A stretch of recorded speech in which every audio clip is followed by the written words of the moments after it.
left alone, just a memory. Life seems dead and so unreal. Everybody let it rock. Everybody don't say a rock. Do you remember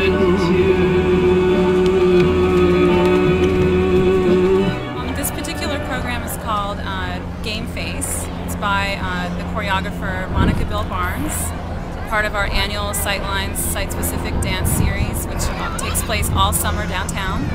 And this one is specific to Robert Jr. Wagner Park.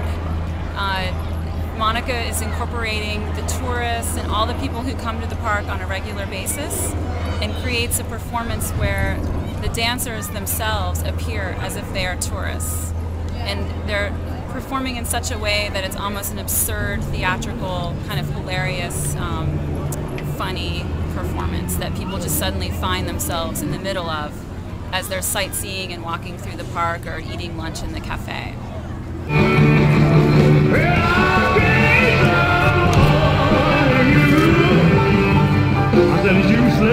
Useless to say. Well, the original idea actually had to do with sort of being in Wall Street and juxtaposing some of performance attitude and sort of do or die with Wall Street. But then when we started to make the piece, which was made entirely on site, what we realized was that this area is so much more accustomed or so much more populated by tourists. And actually nobody from Wall Street was down here. So then the concept shifted to sort of how people were existing in the space as tourists and what people were actually doing already, taking photos and posing, which we have several spots throughout the piece.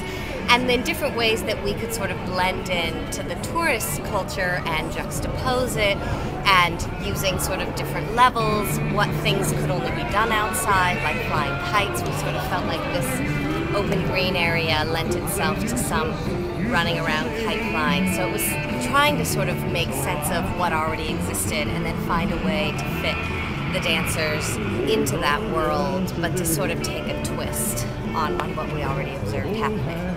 One reason really why I ended up with Elvis is that it got an immediate response. It was recognizable, familiar, so people sort of, you know, took notice, and that it actually got some people singing along, that it engaged the audience in some way.